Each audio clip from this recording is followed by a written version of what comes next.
Here we go.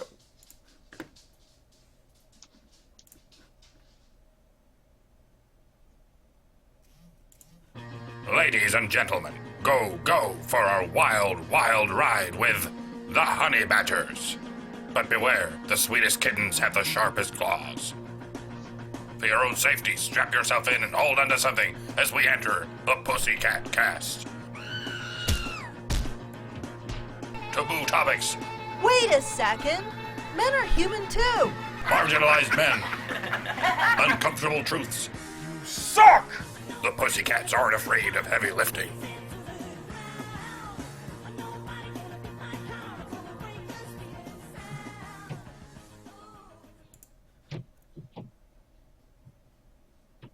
All right, hello everyone, and welcome to Pussycat Cast number 7, Men in the Military. And today's verbal Valkyries for this week are our polecat punster turned part-time pussycat pugilist Hannah, Anna Porn is for Geniuses 2 Cherry, who believes gray matter matters, the principal, passionate, plucky, and pleasant Prim Reaper, and the pickle in his clam bake myself, the Supreme Doge in charge. Special thanks to the CIA, by the way. Thanks for tuning in and watching us. And, oh, by the way, today isn't really so much of a clam bake, as there have been an equal number of pickles added to the jar. So, today's episode of the Pussycat Cast will be a little bit different from the usual story hounding and lull farming that we usually do here at Honey Badger Radio. Allow me to mansplain. So while looking for new topics we could chat about related to men's issues, I had this bright idea of discussing the risky and dangerous types of work that men do.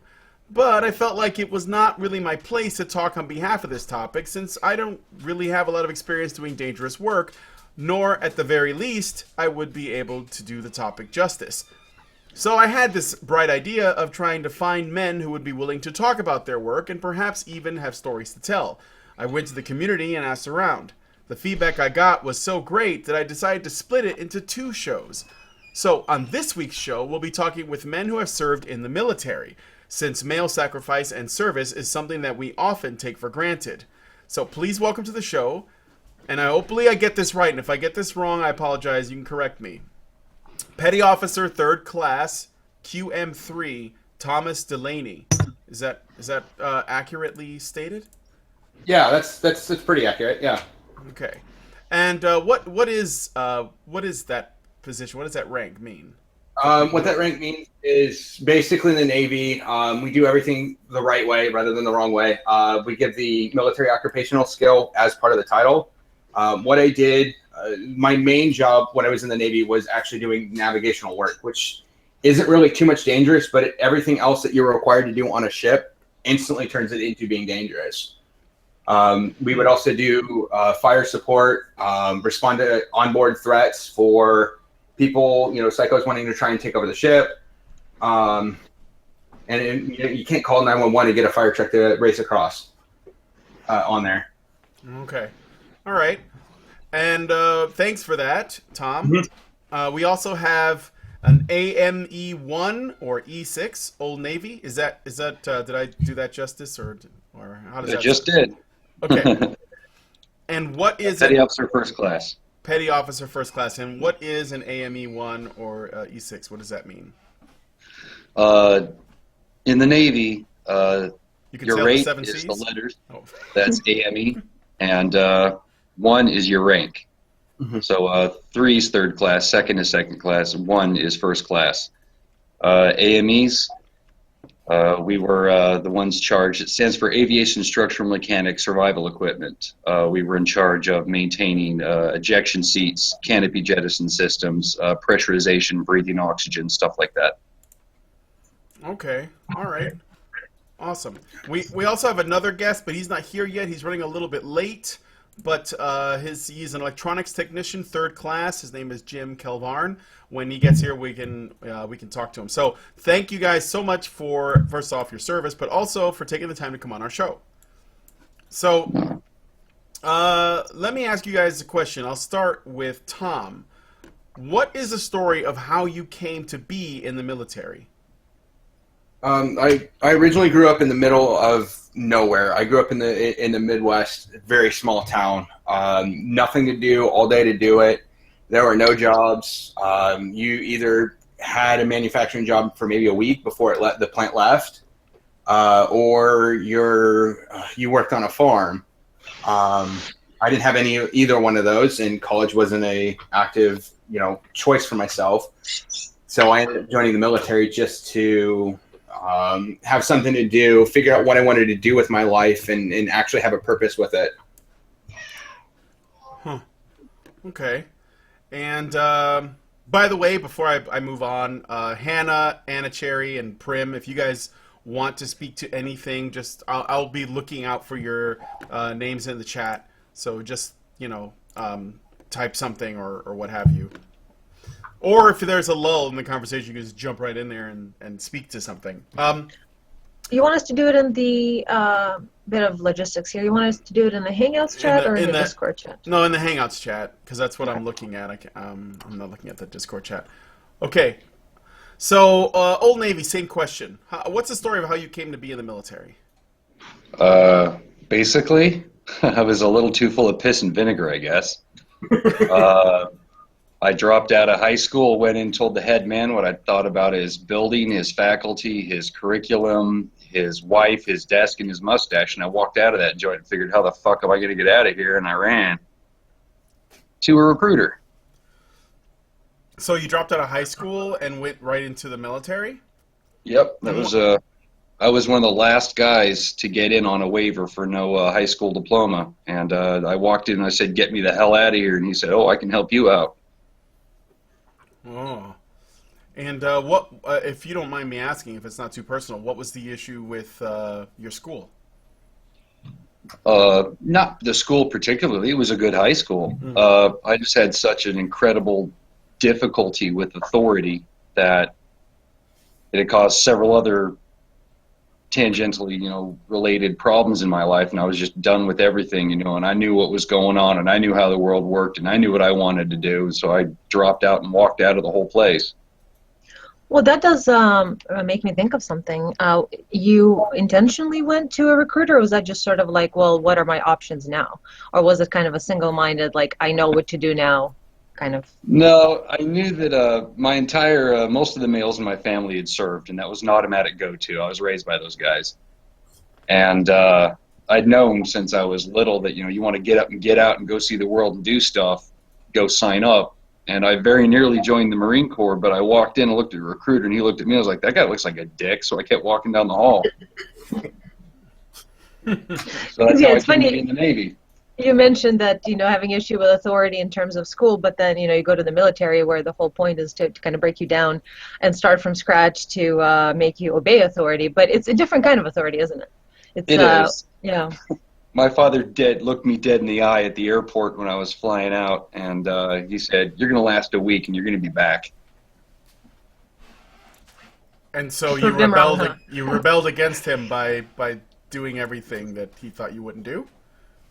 Or no, he and I had already wrung a lot of what we had going on out. He knew that my problem with authority was so vile that he said, as soon as you walk in there and someone tells you what to do, you're going to tell them to piss off, and then you'll be back on the next plane. Okay. So how'd it go? Did you? It went great. I took to it like a fish to water, and I intended to do 4 years, get some money for college, and get out and decide what to do with my life, and I ended up staying for 20. That's the thing about the military kind of services. You can be active while serving, while in something like a school or the civilian population. A lot of times you serve and you feel completely powerless at the same time. So it doesn't really, you don't not serve. You always serve someone, but at least in the military, you're able to rise through the ranks in a much more direct and less deceitful manner. And at least I'm assuming, I don't know, there might be some politics going on behind the scenes on who gets promoted general or who doesn't or what have you. But you at least can go out and do stuff and make something for yourself, which is, I think, what men seek a lot. While in schools, et cetera, we have a situation set up that maybe caters more to women who just kind of fit into society and just kind of serve their smaller role there. All right, And Prim. I think that Oh, I'm sorry. Go ahead and respond, and then Prim had put her name in. But go ahead, Old Navy.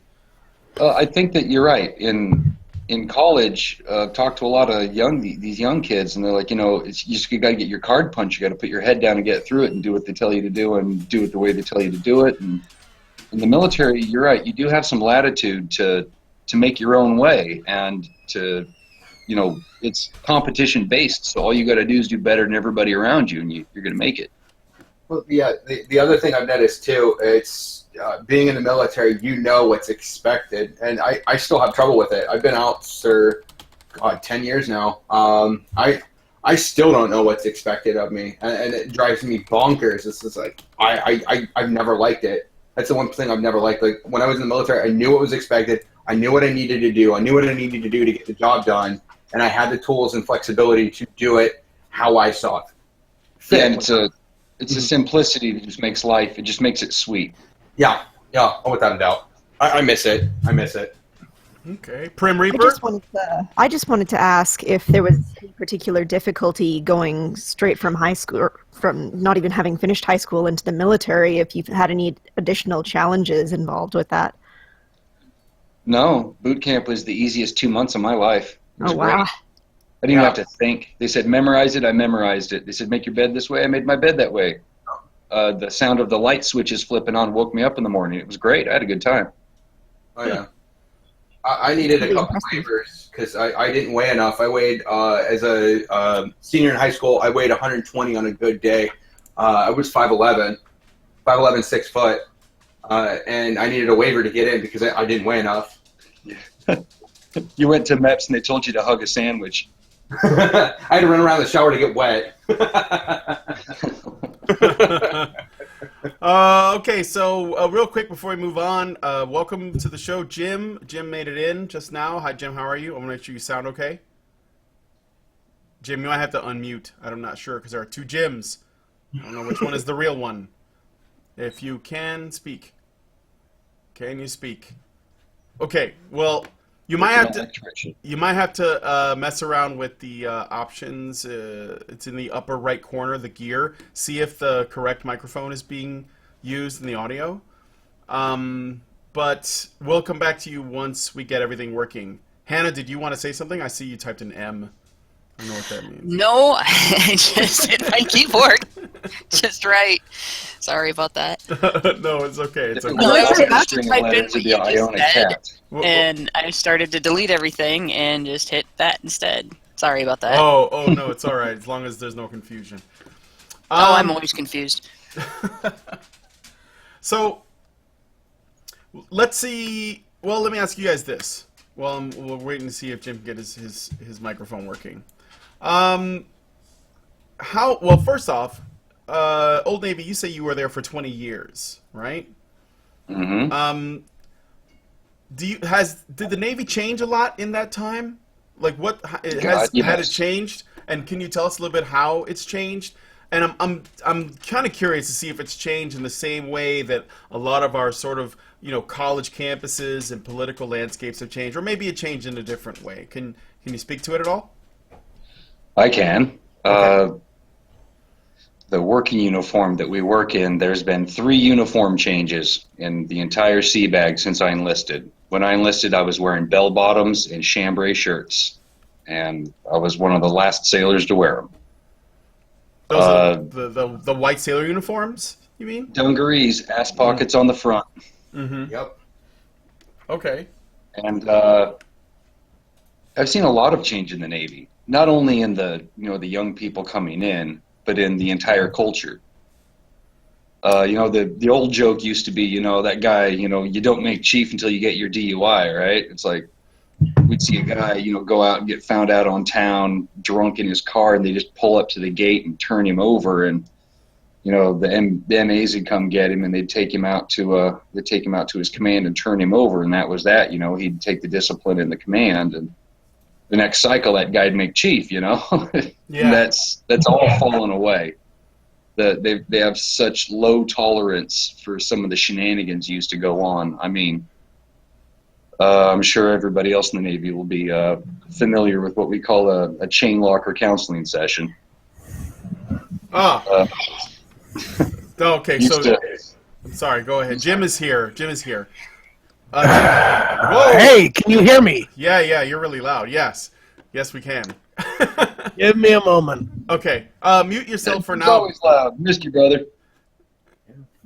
It's good to see you, Navy. Okay, Just no. to say the change, like I said, we used to have something called a chain locker counseling session. Your LPO would take you out into the chain locker, and you'd have it out. It was fists. Uh-huh. And when I was 18, I learned real quick that those guys got the old man strength. And nowadays, that's assault.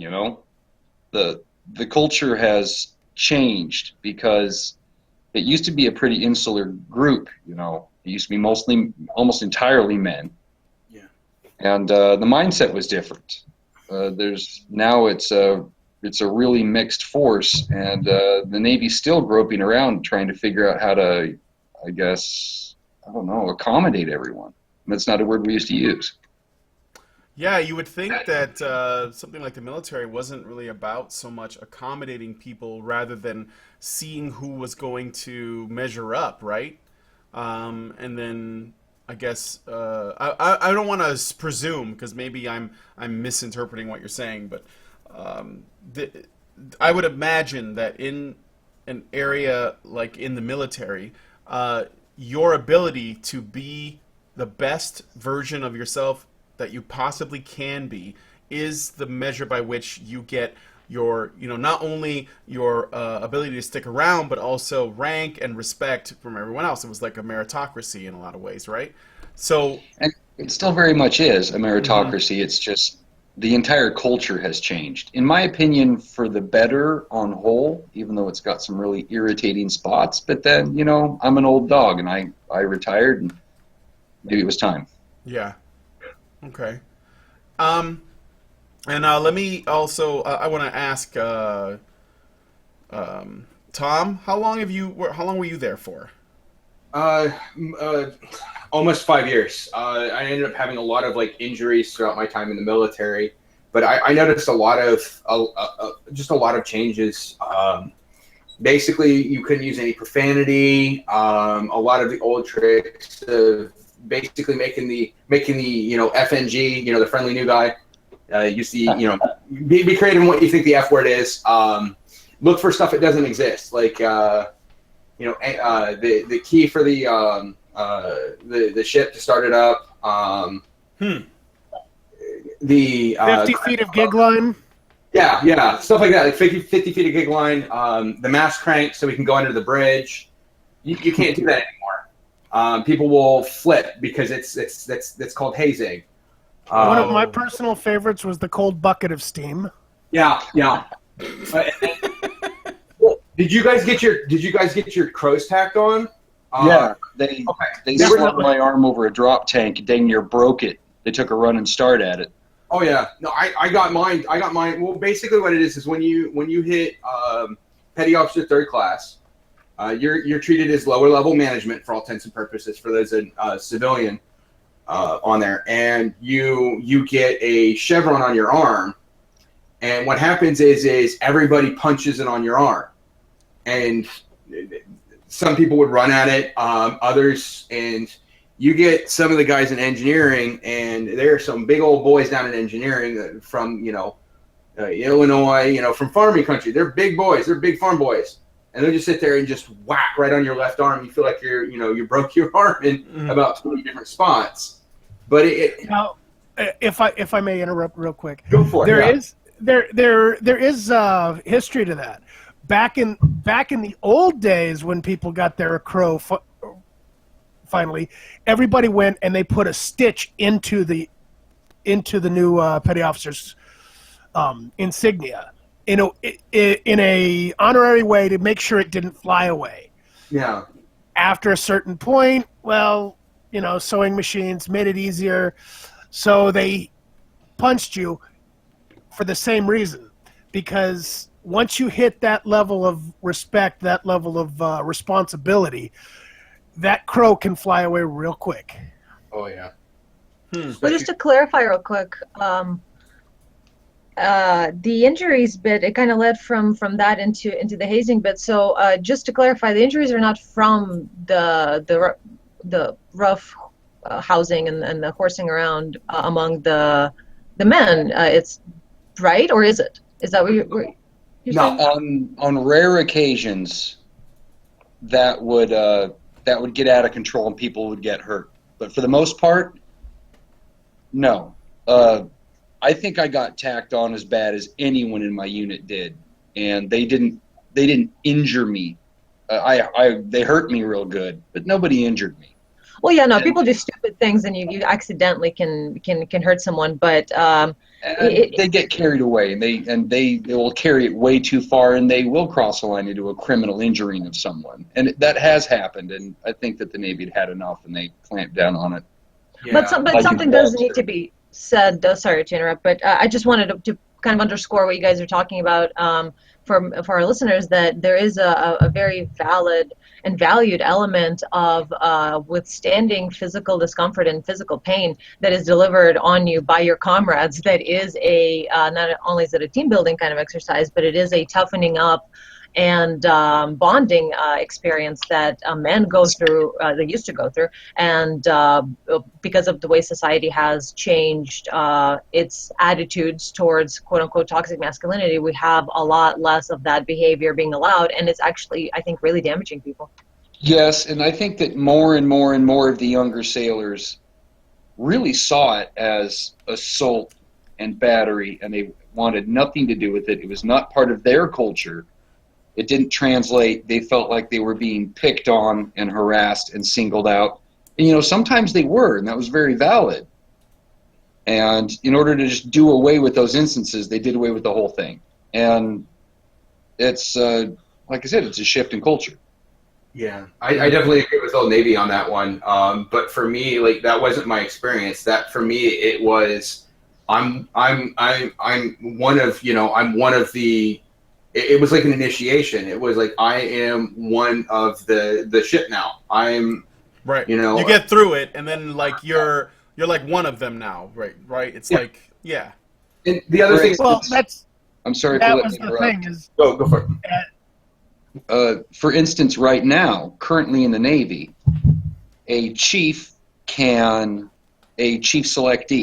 can opt out of chief initiation, the tradition and the procedure. But the other chiefs won't call him a chief. They'll call him an E7.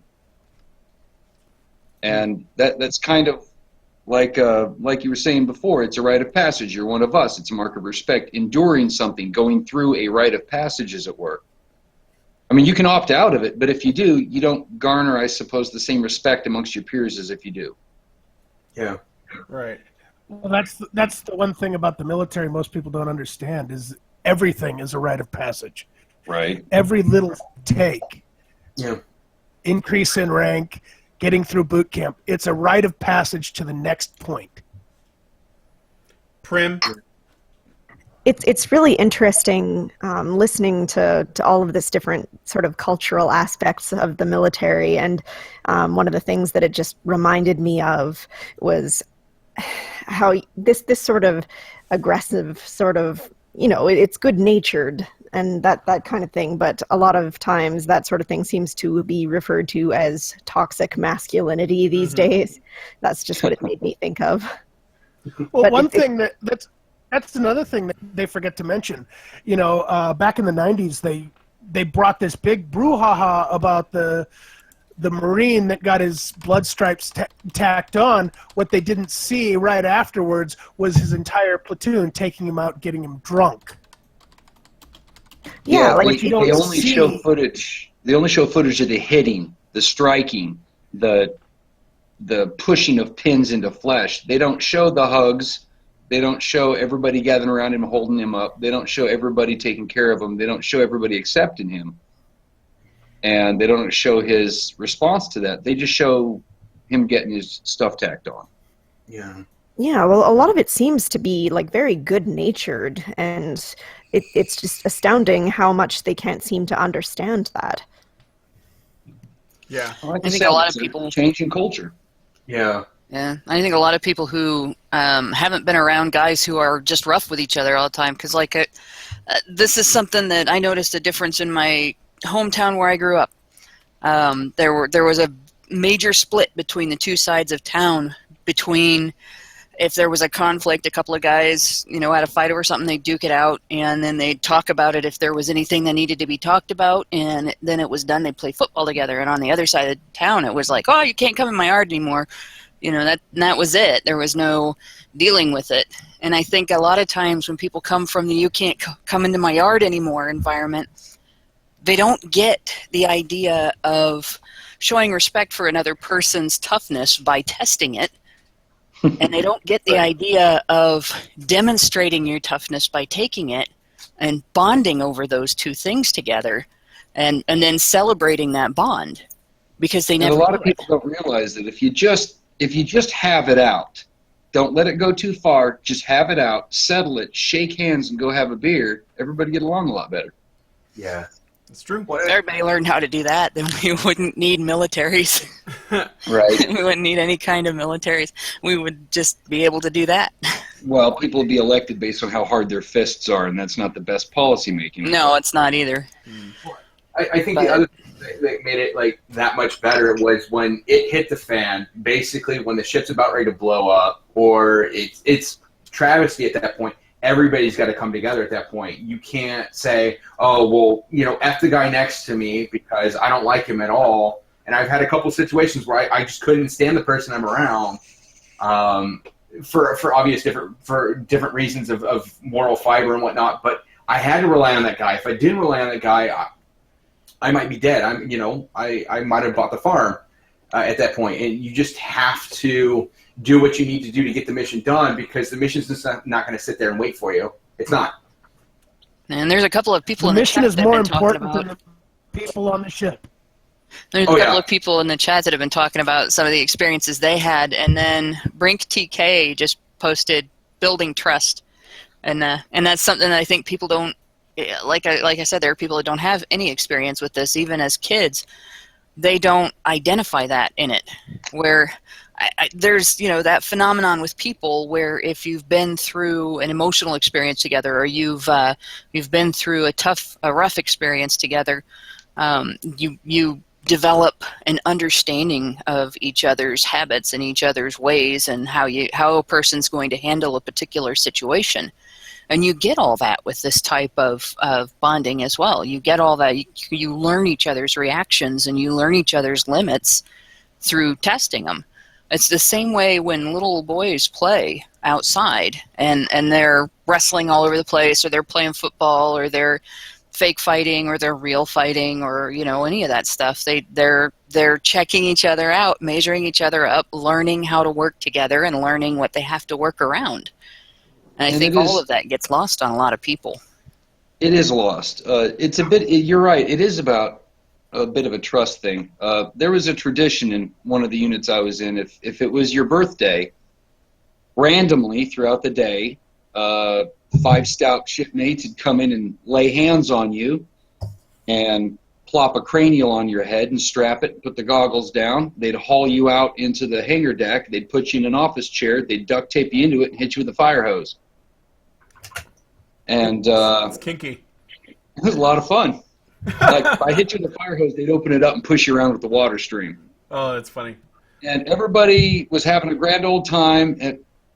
But the guy in the chair always knew that there was someone watching his face and pushing down on the nozzle, saying not his face. And he knew that he had 3 brothers behind him. If the chair got pushed over, they'd catch him before his head hit the ground. Mm-hmm. And I'd had it happen to me several times. And I knew I wasn't going to be hurt because I trusted my brothers around me. And it is a trust-building thing. That one was actually kind of fun. Huh. Jim, you wanted to speak to that? Well, to speak to what Hannah was saying, part of the thing with the testing of the limits is also getting people to push themselves beyond those limits, learn those limits so that they can figure out how they can push beyond that. Mm-hmm. Become a better soldier, better sailor, better person. Right. Jim, while I got you, I want to ask you about your rank and stuff, because I asked this to the other guys, and I have another question. So 2 quick questions. One, You are an AME1 or E6. No, I'm sorry. That's the wrong person. You're an electronics technician, 3rd class. What do you do? What did you do? And how long were you there? Well, I was in for 8 years. Okay. I was stationed on both the USS Kitty Hawk and the USS Germantown. Shitty kitty. Yeah. And it just got worse before they decommed it, trust me. Oh, damn right. Decommed. The only thing holding it together in some places was the paint. But what I did was, as an electronics technician, was repairing the radar systems, the communication systems on board the ship, allowing us basically to communicate with land, watch for ships in the ocean, aircraft in the air, depending upon which radar system. And it was even it even allowed us to have internet when we were out to sea. Oh, sweet. And what's the story of how you came to be in the military? Well, that's actually kind of complicated. My life was kind of shit. I moved from one end of the country to the other, figured out my life was still shit. Yes, I am complicated. And I decided, you know what? The best thing to do to change it is actually pick a goal, start moving towards something. Yeah. And that was getting my education in some kind of thing that I enjoyed, which was electronics. I'm still doing that today. I still work as an electronics technician today. I have a lot of fun fixing things. And yeah. All right. Well, that's great. Okay. All right. So, sorry, we were talking about all this trust building stuff. It actually it reminds me, and I think someone in the chat had just said this. It seems like military culture, from what you guys are saying, especially, at least in your time when you were there and all with the hazing and everything else, it's very misunderstood by people who don't have experience in the military, who have never been there, especially the kind of people who typically comment on military culture, like, you have your journalists and your academics and your, intellectuals and stuff. And they always have negative things to say. That's where this whole toxic masculinity thing comes in. But it's not just that, right? There's just all of the usual criticisms that head towards it. And one of the things that I noticed that's unique from any other career path or life path, is when a military person runs into another military person who they don't know, who they've never met, but for whatever reason they see a tattoo, or maybe it's just in their, bearing, or something that they say, or maybe they're wearing something that sort of says, I was in the military too. They immediately have a connection. They might even ask each other, like, oh, where do you serve, how long, whatever. Maybe they've even gone and did, a tour in the Middle East or something. And all of a sudden, these guys, they connect, right? Do you know what I'm talking about? Do you guys ever have that happen in your everyday life? I do. All the time. And yeah. It's like, people tend to like to associate with people that are like them. That's just a natural human tendency. And when you're military, you tend to automatically have something in common, shared experiences, shared knowledge, a shared language, and it's someone you already know you have something in common with. Yeah, but this is like this is unique though. Like, you don't there's see also this. a level of trust that's already built in with military culture, because that they've been through things most people don't understand, most people don't want to understand, most will never even experience in their lifetimes. But they've been through it, they know you've been through it, and because they put on the uniform, they understand that if they need help, you're probably going to be there to help them. Mm-hmm. Yeah. And vice versa. I think it's also the sense of humor too. I mean, we got a really messed up sense of humor. I can tell you that right now. Gallows humor is rampant in the military, as with also police and fire, but Yeah. that's a totally different story. Oh yeah, I get along with them too because I work in a hospital. I work in a children's hospital, and it's there are days I want to have at least a beer or two, and it's the only way I can get through it. But I mean, I can tell when I can get along with people. It's just there's something I can't describe it. It's kind of what Jim was saying. It's kind of what Old Navy was saying. It's just there's something you can tell about a person that they've been through some stuff, and I've chatted with Vietnam vets. I've chatted with some World War II vets. Wow, that's cool. Where did you get a chance to talk to some WW2 vets at? I went back to VFW in my hometown, which is like little rinky dink town called Anna, Ohio. There's like 2 stoplights and a horse. That's about it. But I got to talk to someone who survived the Arizona that sank. Oh, okay. Crazy. It's just crazy. That is crazy. Yeah. So. Well, I had my name is Jet like a while back. Yeah, go ahead. I'm sorry, Anna. No, it's okay. You guys were going along a natural path, and mine would have kind of interrupted because just based on a little something I think Jim was saying, kind of made me wonder about the quality of the equipment in the Navy in particular. So this is like kind of a specifically a Navy question, I guess, because like we hear a lot about the military and how much we spend on all of it, but it seems like a lot of it does go to like the Air Force and the jets and the nuclear and all of that good stuff. Which, I mean, okay, to some people's credit who keep saying nuclear, I have heard many actual nuclear scientists call it nuclear. So I don't know what is going on with that word. But anyway, just a little side note there. But no, just kind of wondering how much money is being given to the Navy and what kind of ships are you guys in? Because like the submarine, the ship, like on the ocean there, like that's some scary stuff to be. It's almost like going to space and you're in a submarine. You're pretty much cut off from everything, and not really sure how much you guys get for like the upkeep of the ships and all that stuff. Well, so like we talk about dangerous jobs, so like we never considered them. It may be dangerous on just a technical level because of like old ships and such. Yeah. Well, it's complicated. Let's put it this way: if you spent, say, $1 billion on a car, how many years would you expect that car to last? I want to pass it to my kids and my kids' kids for that much. Right. So if you spent 60, 30, 35, 40, 50, 60, however many $1 million on an airplane, it's got to last. We can't afford to buy those every year. And I worked in Prowlers. That's the EA-6B. And I worked in them near the end of their life. And they were old, and they were tired, and they broke all the time.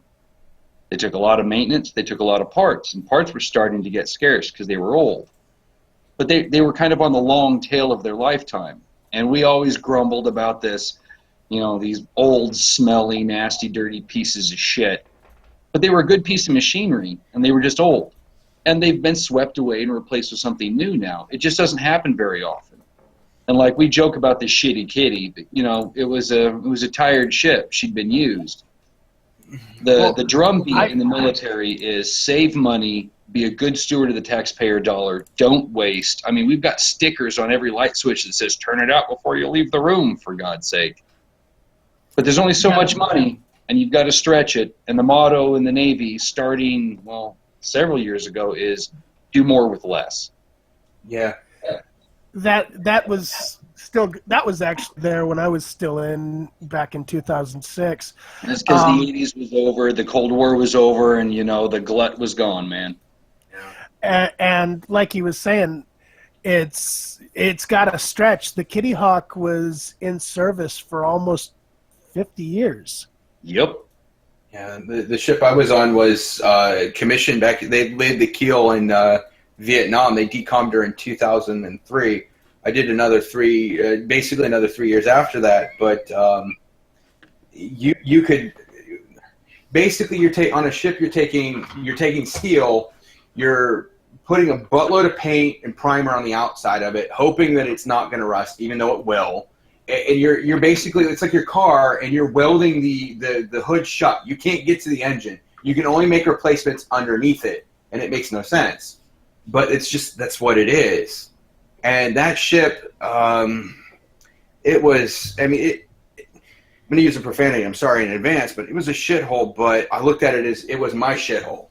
And anybody talking crap about it, they dealt with anybody who was on the crew. It goes back to what I answered, what we talked about before, of it was a community. And no, you're right. It's a shithole, but it's the best damn shithole this side of the, international date line. Yeah. And if you mess with it, you talk crap. We can talk crap about it, but you can't talk crap about it. Is what it was. And it was a community thing. Like what I did was get the ship from point A to point B, make sure that we got there in time, and we had to have basically road maps for where we were going. And if we didn't have them, we'd have to go to other ships and basically barter for it because we were doing less with more. I was in from 01 to 06 on it, and I mean, we even had our GPS just drop out on us too. And you have to try and figure out where you're at so you don't get lost, you don't die out in the middle of nowhere. So, I want to ask you guys something else. Does anyone, first off, did anybody else have something they wanted? I think Prim Reaper may have had her name in earlier, but I'm not. Did anyone know? Okay. Okay. So, I'm sure that people are wondering in the chat, did any of you guys see any action in your time? And either way, I want to know if any of you guys have any crazy stories of stuff that you've experienced, either firsthand or secondhand, in the military. Whoever wants to go first can. I give it to Tom, since I see his in the order he's first. But stories. I could write a couple books on it. I ended up getting really messed up in the military, really bad. But I hadn't seen any action. I had a couple times where we thought we were getting close. I was standing gun mount watch on a 60 caliber gun, and we kept on having this boat that was really low to the water. Where were you at the time that you were? Arabian Sea. This was Operation Iraqi Freedom. Okay. 2002, 2003. Basically, conflict was declared a couple days before St. Patrick's Day that year. I remember because it's that was the year I turned 21. I couldn't have any beer or anything like that. I ended up having Mountain Dew from the UAE. I miss Mountain Dew from there. Got me reminiscence. Dang it. But this boat was stupidly low to the water, and it just kept getting closer and closer and closer. And we kept on giving it the normal warnings, trying to spray it with salt water. And we asked to fire on it because we knew what happened. Because ironically, the ship that I was on, the USS Anchorage, was the first one on the scene when the coal got hit with the same exact thing. They had a fast boat that was coming in quick. They couldn't pick it up on radar, and it hit the cafeteria. They knew what they were doing when they hit it, and it just blown the cafeteria to hell. It killed so many people. And the ship I was on, I wasn't on the ship at the time. They were over in Seychelles, I think, if I remember correctly, over near basically Africa. Fed over there, and then basically, from what I heard, they were eating bologna sandwiches and grilled cheese for a month and a half while they tried to feed everybody. But one of the worst stories I ever experienced was we were in the South China Sea. Waves were about 6 to 18 feet, somewhere around in there. And the one guy that can make parts for the ship was trying to get some sheet metal out. And basically the sheets were about 8 inches in length. We hit a bad wave. He was in between the sheets, got pressed by both of them, couldn't move, and it took about 12 of us to get him pried out. Oh shit. Yeah. Holy shit. Jim, do you have any stories? Because I actually have quite a few stories. The first one. Give me the best one. the best one. Yeah, the most R-rated well, one. I've actually, like I said, I've got a couple of them. The best one was the Kitty Hawk for 9/11. We were in the Gulf helping special operations. Mm-hmm. Pulling some of the some of the enemy combatants out and questioning them. Where was this at? The Gulf. Okay. For 9/11, just after 9/11. Okay. We were basically a mobile special operations platform, and we would send spec ops out. Yeah. And they would come back with some people to have a nice little conversation with. And anybody who knows what I mean by that should probably be chuckling. Well, Allahu Akbar, Jim. Conversation. Yeah. But no, the one that's actually a little bit nearer and dearer, I had when I was picking orders, I chose the Kitty Hawk, but on the list, Navy and Fergus will tell you, when you first get to, for some ratings, for the ET rating, we were allowed to pick our first duty station because we were in school for so long. They didn't just give us orders. You bastard. Oh, yeah. Man. Hold on. No, eat a dick, man. I got told where I was going, and it was shit. Hey, here. Yeah, well, try this one on for size. I luckily chose the Kitty Hawk because another choice on the list was the USS Cole. Oh, nice. Oh, you touched a bullet there. I dodged one too. Yes.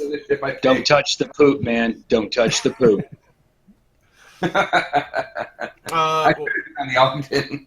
For people who don't know, what's with the USS Cole?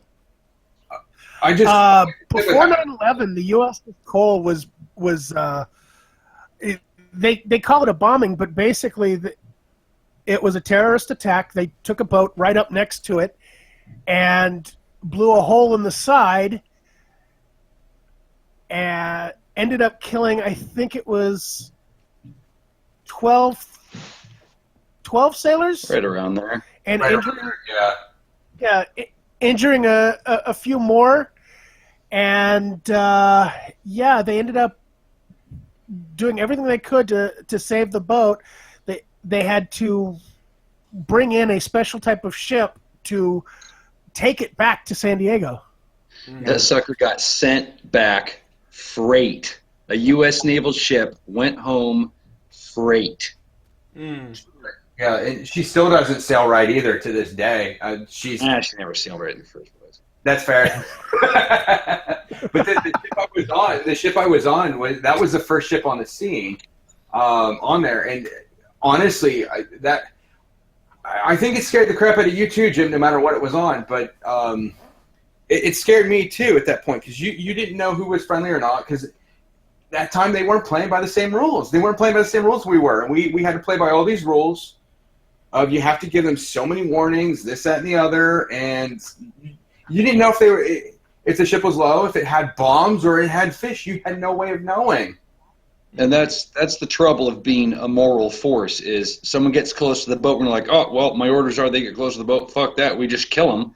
That's not how it works. We are trying to be conscientious, moral human beings, but at the same time, at that time, it was becoming very apparent to us that our enemies have no such scruples. And it's really hard to be a moral force when you're fighting people who aren't.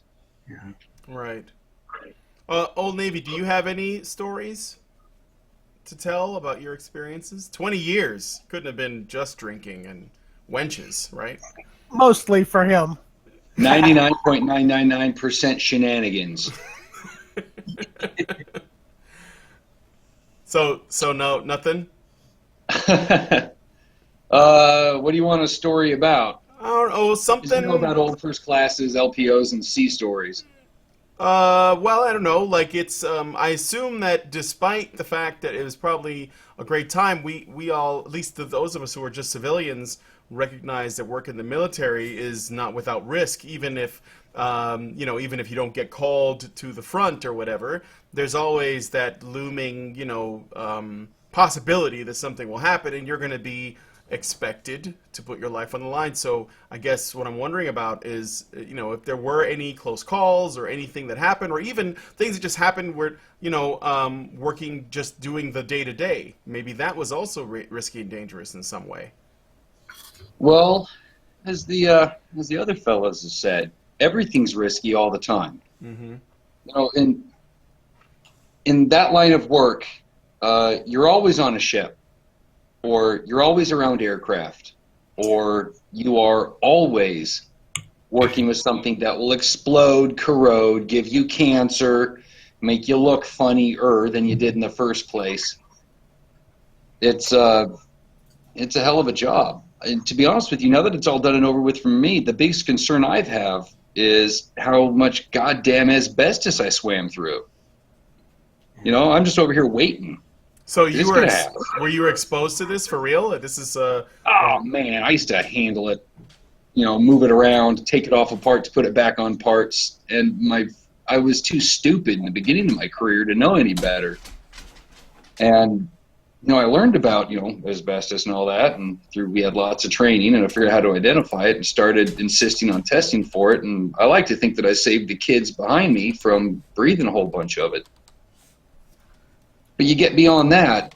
Like I said, I'm an AME. We work on high-pressure oxygen cylinders, liquid oxygen, liquid nitrogen, high-pressure nitrogen cylinders, ejection seats, explosives, CADs, canopy ejection systems. The entire system's pretty much waiting to kill you if you fuck up. Yeah. I had one instance. We went to Iwakuni, Japan, and we took over from the squadron ahead of us. We actually took the aircraft from them. They left them, all 5 of them. They were in the middle of what we call a 365-day inspection. The ejection seats were out and were all broken down. They put 2 of them back together, and I said, hey, this is too far along. I don't like this, because with ejection seats, we've got a motto in the AMEs, which is, we're the last ones to let you down. Which is, your aircraft's gone to shit. The wings have come off. It's been sawed in half. You got hit with a missile. It ran out of gas, whatever. You reach down between your legs and you pull that yellow and black handle, and guaranteed there will be a bang, there will be a rush, and you're going to wake up underneath of a parachute. Guaranteed. And that's something that the air crews really have to rely on. Yeah. And I didn't feel good about it. So I went in and I told the guys, hey, we're taking these seats apart. We're going to completely disassemble them. We're starting the 365 over. And they grumbled and they bitched and they moaned. And I made a speech about, God damn it, this is important and all of that, yada, yada. And we tore the seats apart, and putting them back together, we were doing what's called the slipper clip check. And we found that one of those seats had a pinched rail that would have prevented that seat from sliding out of the aircraft properly. Mm-hmm. And had that aircraft had a problem, and had someone pulled that handle, that man or woman would have died in that aircraft when it hit the ground.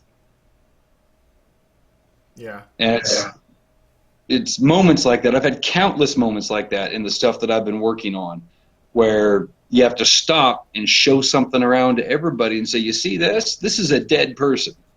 This little thing right here. All you have to do is, oh, well, that's okay, and you put it back in, and maybe 2 days, maybe 2 years later, it kills somebody. And I think that was the biggest lesson I learned in the Navy is it may not seem like a big deal right now, but you turn around and shit hits the fan, someone finds themselves in an operational capacity, and you turn around to that thing that you didn't care about, and it kills them. Yeah. Gun deck in. Gun decking pisses me off. Yeah, I would have deep six somebody for gun decking. I would have thrown them overboard. Yeah, they fall up some stairs and get wet. Mm-hmm. Did any of you guys lose anybody in the military that you knew? Yes. Yes. Okay. Sort of, yeah. Like guys you were close to in service, or By Well, proxy. On a ship, you're not really close to everybody, but you pretty much have, if not had a conversation with everybody, you've been around everybody. Even on a carrier where there's 5,000 people, at some point you've probably drank with just about everybody, including the CL or XO. Mm-hmm. On the Kitty Hawk, we lost a sailor who decided, who just kind of went apeshit.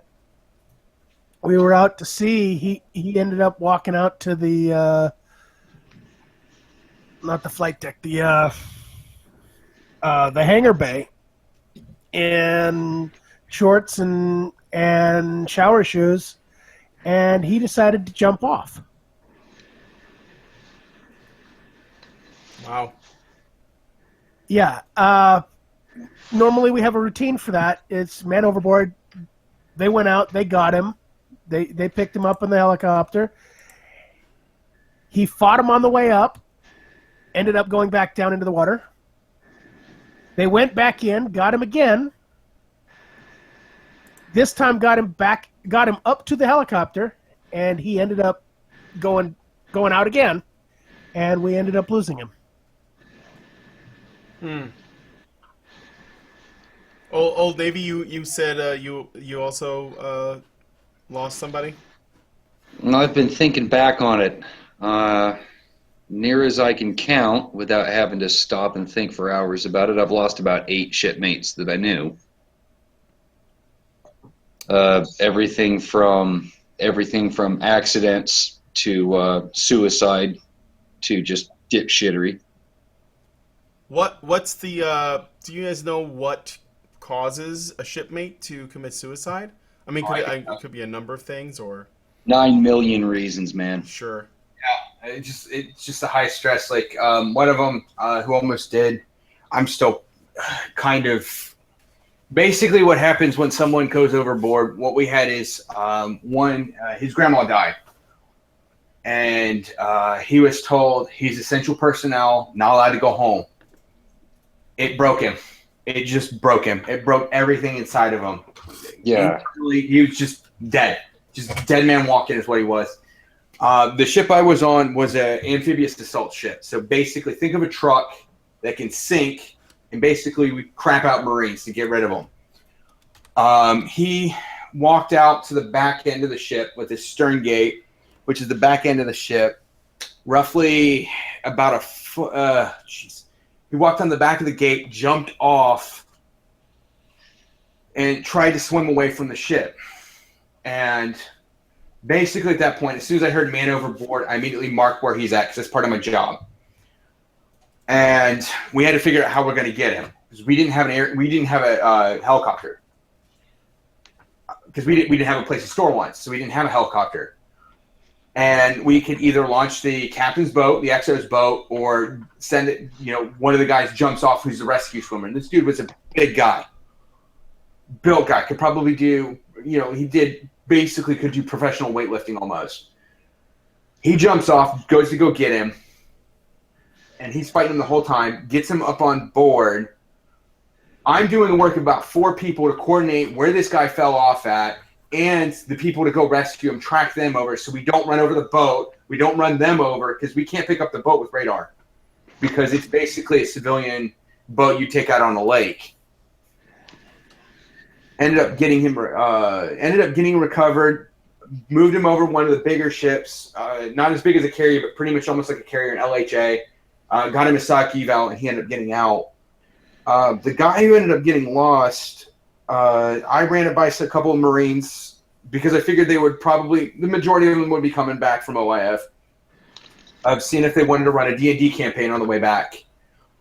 And one of them was really looking forward to it. And on the mess deck where we would eat at, they were always playing D&D until like 2:30, 3 o'clock in the freaking morning because they had nothing to do.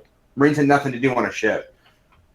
And I really looked forward to it because he seemed like a really good guy. He ended up getting killed over there, and it kind of sucked. I mean, I didn't know him, but I could sympathize at least a little bit with the Marines on it because it hit him pretty hard. Yeah. Something that a lot of listeners might not understand about the being on a ship. Can you guys describe a little bit about the difference? This is something that was explained to me years ago, not by a soldier, but by a fish counter on a fishing boat, and how different it is to be with a bunch of people out on the sea versus with a bunch of people where you can just get up and leave if you're having a rough time with somebody, or you can, go see somebody who's not part of that group of people, and the area that you're moving around in isn't so cramped and everything. Can you guys kind of?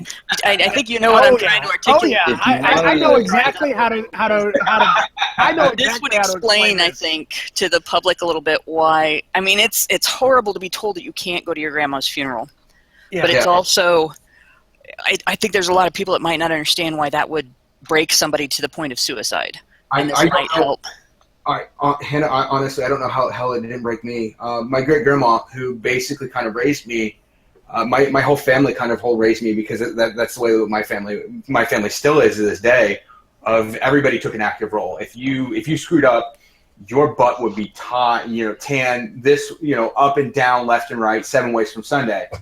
And wonderful woman. She ended up dying in February, basically right when we were getting ready to head out. Like right when we were getting to head out, that's when I found out she died. And there were 5 people that could do my job. 5 people. That was it. That could do my entire job on that entire ship. I couldn't go because it was essential personnel. And I realized it was an ice-covered hellscape back home. There was no way for me to get home because of that. And I had to mentally mess with my own head to realize I can't make it back home. I'm needed in my position now. And I got to do what I got to do. And my great-grandmother is going to understand that I can't make it for her funeral, and I got to do my job because I signed a piece of paper saying I'm going to do my job, hell or high water, and anybody standing in my way, anybody who's going to mess with it, they're going to have to deal with me on there. But it's just one of those things where you can't go anywhere. You just have to kind of to deal with it at that point. It's totally messed with my concept of time because the concept of time on a ship is just weird. The music that would come out, we would be listening to, and I was in from 01 from 06. We'd be listening to like stuff from the 80s all the time. Whitney Houston would come out. Thankfully, no Cyndi Lauper. Oh God. Michael Jackson would come out. People would be listening to, and you just had to tolerate all that music. You had to tolerate Metallica, listening to Metallica, and then listening to Rick Astley at the same time. You had to listen to it. Madonna at the same time, and just all these different individuals who have to work together at that point. Yeah. And one of the things that was explained to me was the lack of ability to get away from the stress because you're stuck on that ship. The best way to put it, and this is the only way I've ever found to explain it to people, what it's like being on a ship. Imagine being stuck in a small car with 10 of your friends on a road trip across country. You cannot get out. You're in a time crunch. You have to be there ASAP. We're talking, life or death type of situation. You have to get there. It's not fun. Mm-mm. Everyone has the double dragon. Yeah. Yeah. Everybody ate chili dogs and had beer for lunch. All right. The windows don't work either. Yeah, the windows don't work. The air conditioning doesn't work. Imagine the most stressful situation you could put yourself in, being stuck in there with several of your best friends and a couple of the people you can't stand, knowing that you have to get somewhere, you have to be there on at a specific time, or somebody might die, and then find a way. And you got to adhere to just those same roads. You can't deviate. You have to adhere to those same roads. You can't deviate. You can't take a detour. You have to. And the scenery doesn't change unless the weather gets bad. Yeah. And snapping at one of the guys in the front seat because you're just irritated could get you to mast. Oh, yeah. And It's a fucking crow hunt. Everyone's going down. Well, there was the one ship. I don't know if you guys were in San Diego. Her nickname was Cell Block 52. The reason why she was called Cell Block 52 is because one entire department went AWOL. They all vanished from the officer in charge of their department. So the head of their department, all the way down, vanished. Well, did they ever find them? No, I don't know. I haven't heard anything. It's a Navy legend. Yeah, there's a lot of Navy legends. It's kind of like the old sea story. You know, the guy who's got a box out on a flight deck, and another guy's got a big stick, and you want to know what's under the box that has everybody just staring at this box, but the minute you do, you know what's going to happen with that stick. Well, I want to ask you guys another question. Now, I've noticed that while we're all listening to you guys talk about your Navy experiences, military experiences, there's a lot of people in the chat also talking about it. This has everyone that has that experience reminiscing and looking back, and it's actually kind of interesting to watch from the outside. But what I'm also interested in is, while you guys were all bonding and having these experiences in the military, what kind of stuff was going on in the real world, or at least the outside world? Let's not say the real world, but let's say the outside world, outside of where you were. So that I begin with, someone asked me to ask this question, who's a veteran that was in the chat. He said, what is your experience with the VA? And when I say the VA, I mean the U.S., for people who don't know, the U.S. Department of Veterans Affairs. So what did it say? It was good, bad, and why? The reason why I'm asking this is because people might be wondering, why is this relevant to Honey Badger Radio? Well, men are the people who primarily are expected to go into the military, into war. We expect them to serve, right? So how well do we treat them? How well do we value this sacrifice? And I think that I could speculate on it, but I'd rather. Shall I laugh now or later? Could get it right from the horse's mouth, right? So I don't get to speak. Let me start. Let me start with Tom. What's your experience like with the U.S. Department of Veterans Affairs? Oh God, where do I start? Basically, I consider myself a walking doctor's fortune. Due to my illustrious military career, I wanted to retire from the military, but I blew my knee out, my back out, my shoulder out. I've got nerve damage in my left arm. I've got a permanent mucous membrane on my chest. I've got hearing loss in my left ear. And I think that's about it. Crap. That's it. Huh? No big deal. Right. I'm not impressed. So basically, my experience with the VA has been a foobar, snafu, fooster cluck, situations normal, all fucked up beyond all recognition. It kind of goes back to, and you're going to get this from a lot of military guys, basically there's a huge downside of the military from the Obama administration. What that did was created a huge influx of veterans without the resources they need. I'm still trying to fight them. They only got me at 40% disability with all my problems. And they think I'm fine where I'm at. I went through an education program, long story short, because of my my disability, to pay for my last 2 years of college so I wouldn't go into complete debt. And the last semester, I couldn't get a hold of my caseworker. She said I was fine for taking a class when I needed to take a full load to get paid. Basically, every month, I almost became a veteran homeless statistic.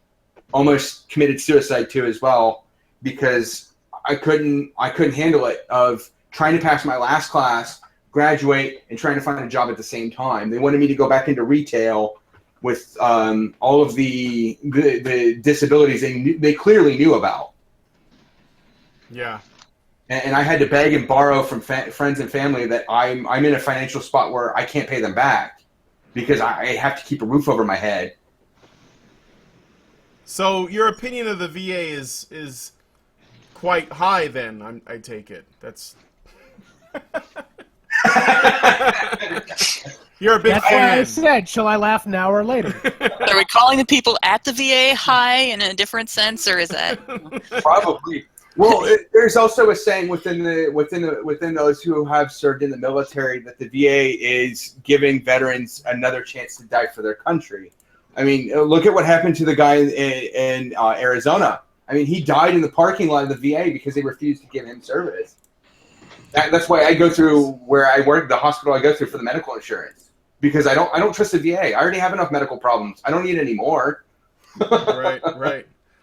So that program that allows veterans to get some medical service from the civilian side of the medical profession is actually a pretty valuable thing then.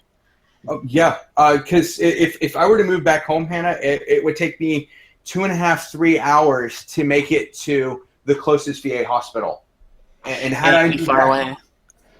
It's too far. It's too far. And it's just the problem is they don't have the funding that they need, and they don't have enough people who actually give a crap in there. Mm-hmm. From my experience, at least the one in San Diego, because that's where I live. I live in the one in San Diego, which is a big military city. It's full of military. It is a military city.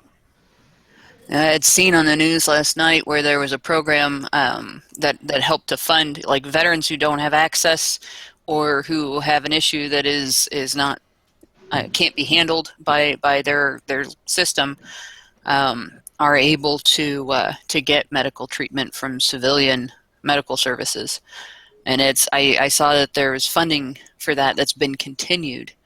But it sounds like that's something that should continue to be continued indefinitely, not just looked at for a short time, and hopefully that'll continue to be funded.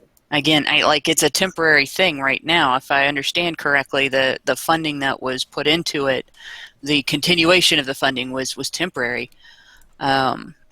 So it sounds like that's something that we sort of need to push, keep this going.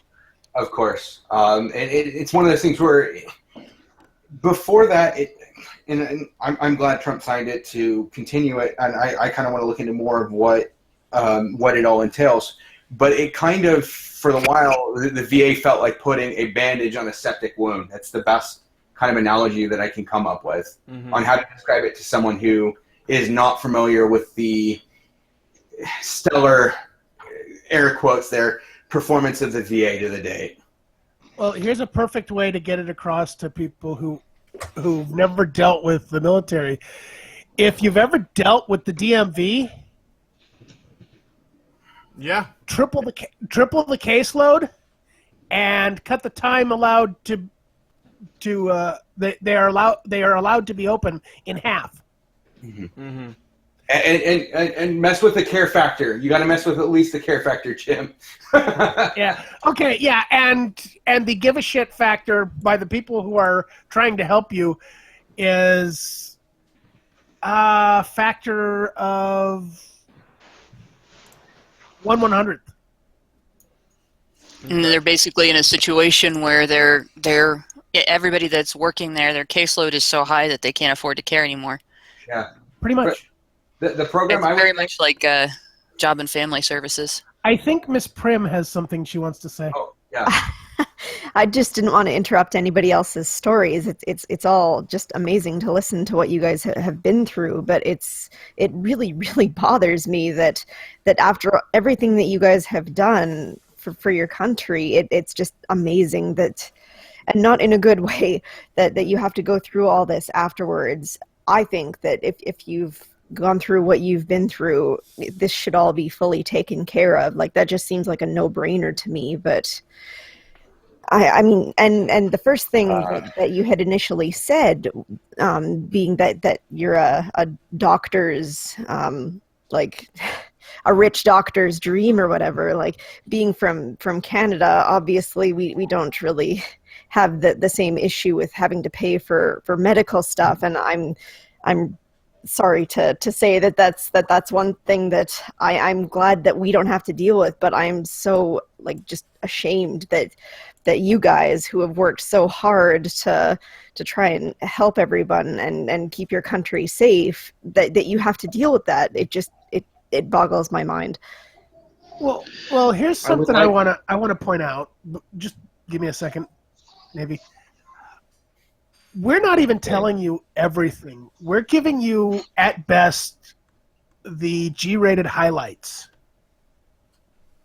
Yeah. We could, if we actually started going into some of the things, I don't think anybody listening would do anything other than call to stop the military. The problem with it is you can't stop the military. The military is necessary. Mm-hmm. And those of us who choose to go in and to do these things and to live and to pretty much in some of our cases have nightmares for the rest of our lives is so that everybody else doesn't have to. Yeah. Yeah, and that's an amazing service that you guys do, and just it feels like it's so underappreciated by some people sometimes. I don't understand how that can be the case. Well, I guess it could be because it's necessary. What often comes with something that is an absolute necessity is an underappreciation, because it's expected, right?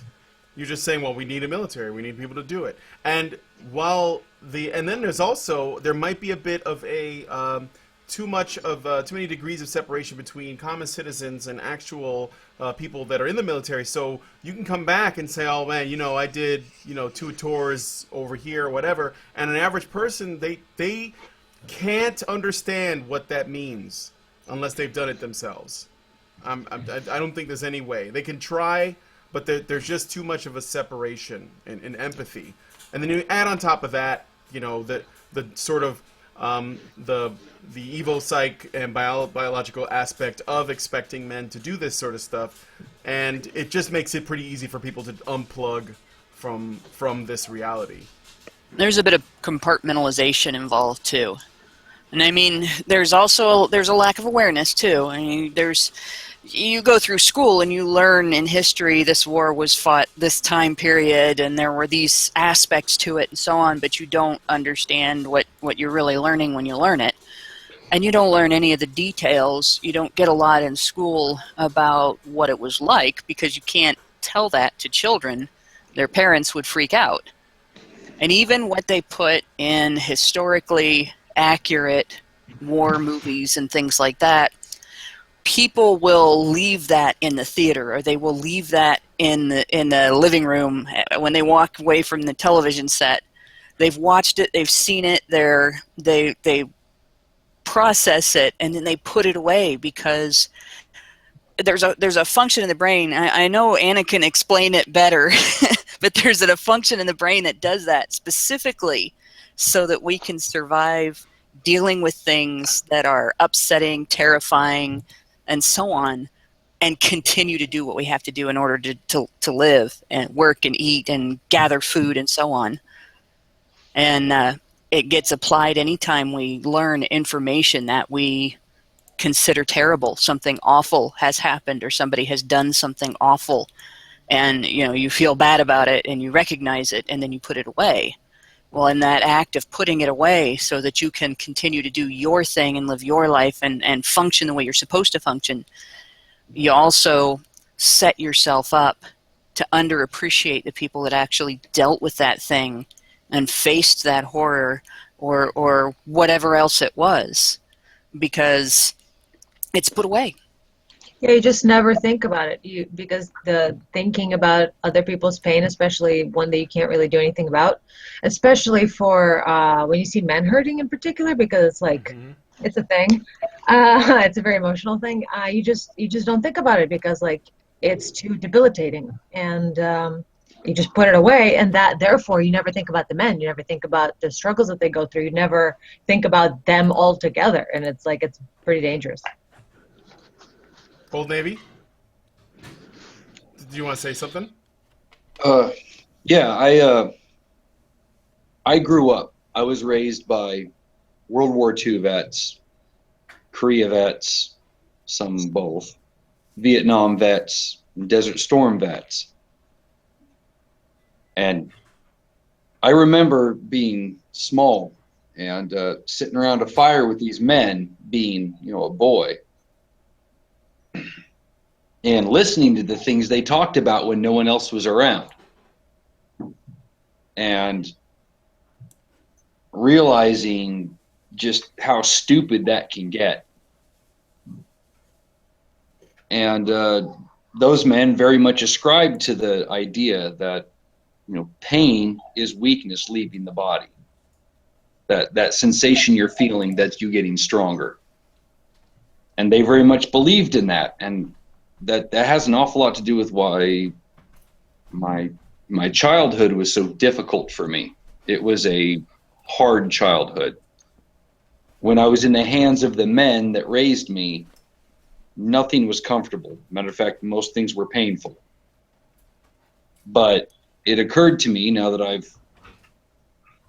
haven't lived through some of the shit those guys did, but it occurs to me that they were looking back on the lessons taught to them by their fathers who served in the First World War and the War of 1812 and the Revolutionary War. I can trace my military lineage back to the Revolutionary War, and I'm very proud of that. But it occurs to me that they were looking back and looking forward, and they were raising me in a way that would prepare me, they thought, to deal with the, ridiculous, unimaginable shit that they thought that was going to come after everything they'd gone through.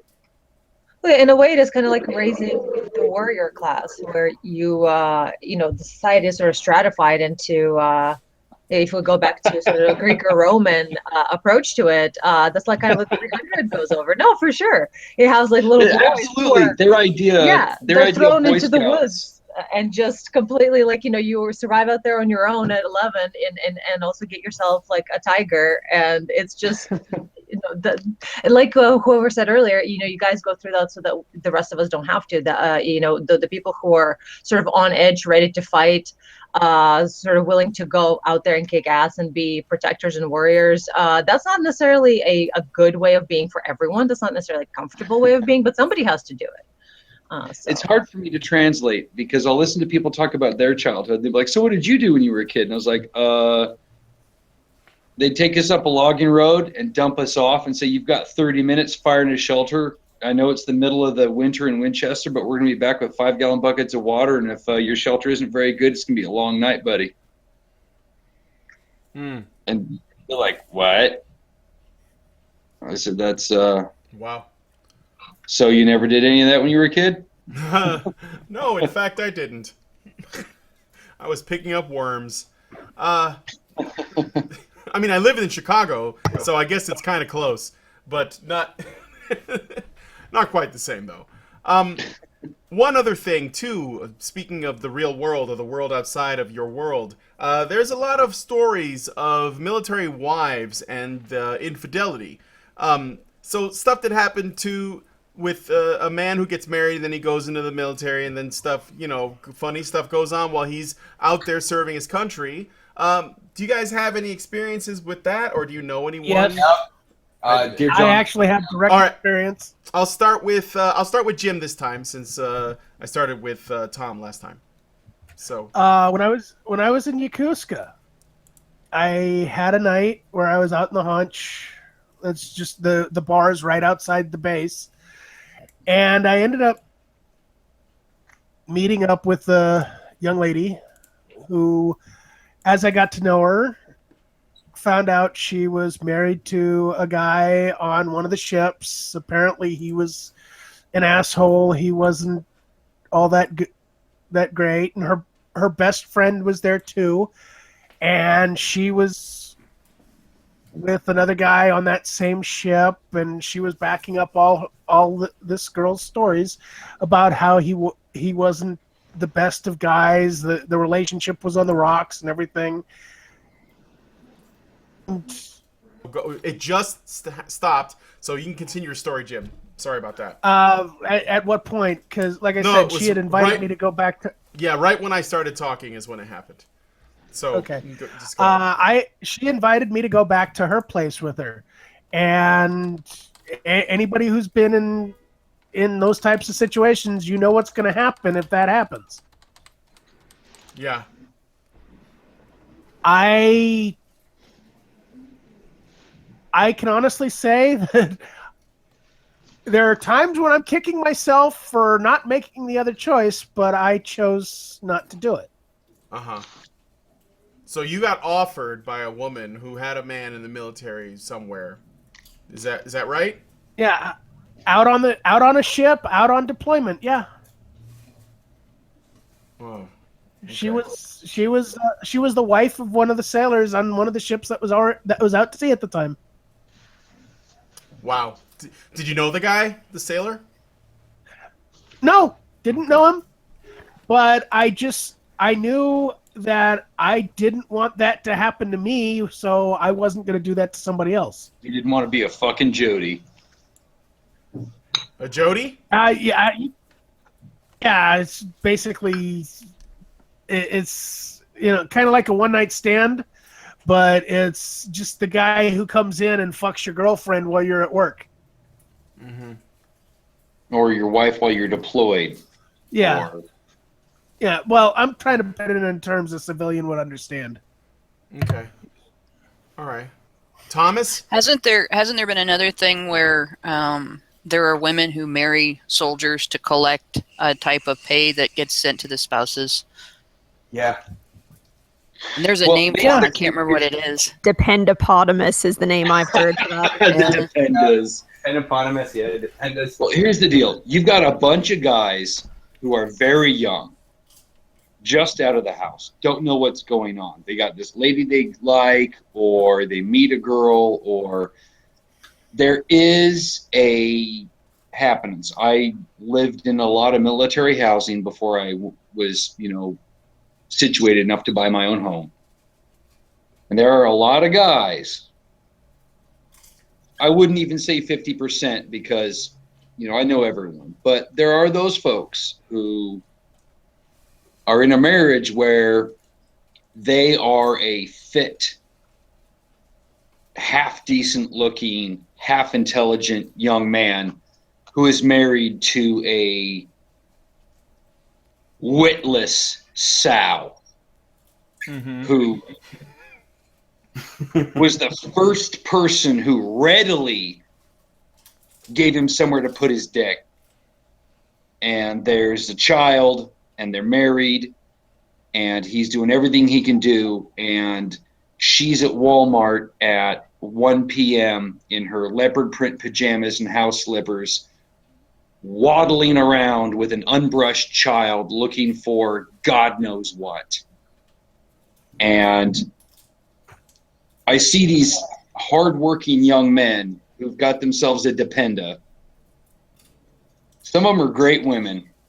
Never look at the size of one to judge that. Jesus, God, don't. I've seen skinny dependas too, regardless of what you see online. Yep. But there's a lot of young men. And God, when I was stationed in Maryland, my first thing I'd tell a guy when he checked in is, God damn it, don't marry a stripper. Yep. I'd seen that 5 or 6 or 7 times, and it always went south. But there are women who are like, hey, you're in the military. Holy crap, perfect health care, reliable paycheck, house to live in, blah, blah, blah. And all I have to do is go to the authorities and say, quote, unquote, I'm scared, and you're fucked, and I get everything in the divorce. What's not to like? Right. It's very appealing. I'm not saying it's overwhelming. I'm not even saying it's close to 50%. I'm not even saying it's close to 30%, but I spent 20 years in the Navy, and I saw enough of it. It happens way more often than you'd want to believe. Yeah. I mean, my story, I dodged a huge shitstorm. I so dodged a huge shitstorm.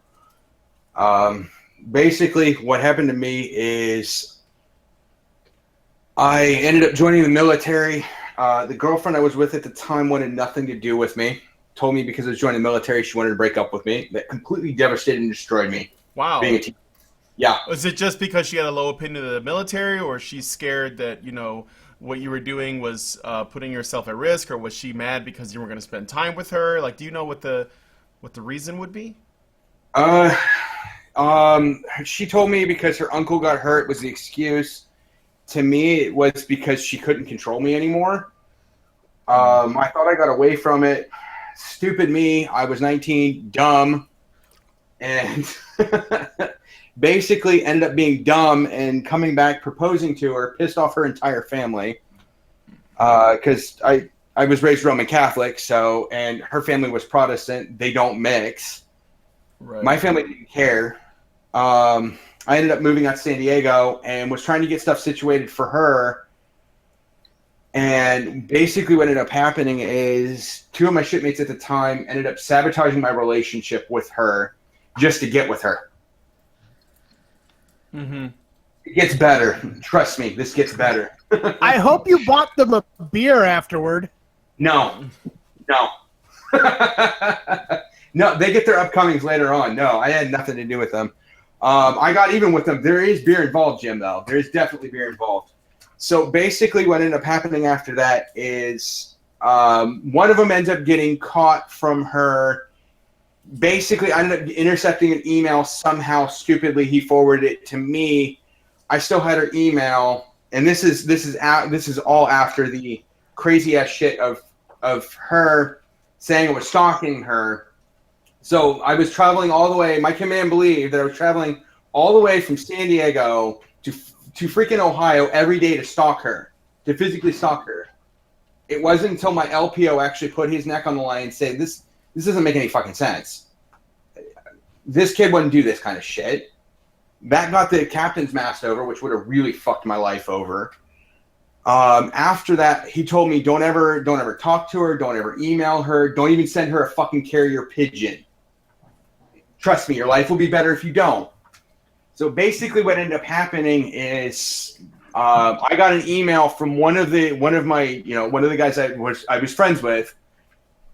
He sent me by mistake an email that he was cheating with my ex-fiance with a stripper. I ended up forwarding it to her. She got pissed, broke up with him, got with my other friend who was orchestrating this whole little fucking shitstorm. And then what ended up happening later, we went to the Philippines. I was with like 4 friends. He just insisted on coming with us, which I didn't want to do anything with him or even interact with him at all without punching him in the fucking face. Dumbass decided to leave his credit card on the table and offered to pay for drinks. We ended up running a $600 bar tab in the Philippines in U.S. American dollars. Oh, shit, man. Impressive. I don't know how the fuck I'm still alive. Bravo, sir. I salute you, my friend.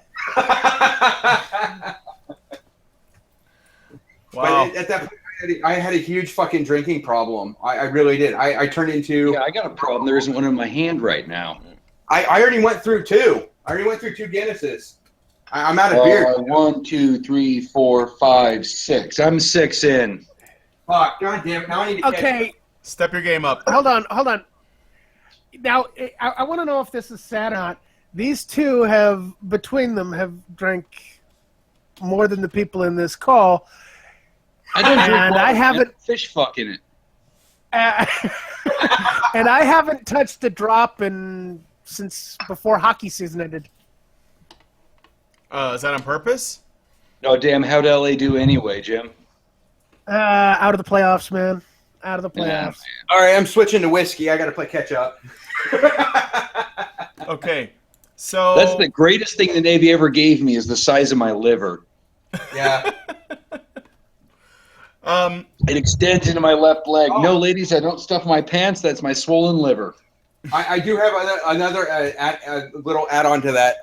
Okay. I also got a Dear John letter from her. That was the breakup letter, and it wasn't from her. It was from actually she forwarded it to my sister. My sister forwarded it to me. It was to me. A Dear John letter is basically, Dear John Doe, I don't want anything to do with you anymore. I've already moved on to Jody. I don't want to deal with you. Right. It's the coward's breakup. I got it. Right. Yeah. And matters the worst on this. I also got deployed. This was the first deployment I ever did. I did 2 back-to-back deployments. All right. And I assume that you guys know that this sort of, this stuff with the dependopotamuses and infidelity in the military is common. I heard about this because you guys are all American vets. I'm correct on that, right? You're all U.S. vets from what I hear, because you guys all sort of got So this is just to clear that up. The worst thing in the world is coming home from deployment and finding a 3-month-old baby in your house that looks absolutely nothing like you. Yeah, or finding out that you got a foreclosure notice on your house. There's no car in the garage. You get inside. There's no furniture. That happened to a friend. And somebody shot your dog in the face. Yeah. Right. Well, that happened to a buddy of mine. Basically, he kind of said, well, we need to talk about a relationship because she was knucking futz.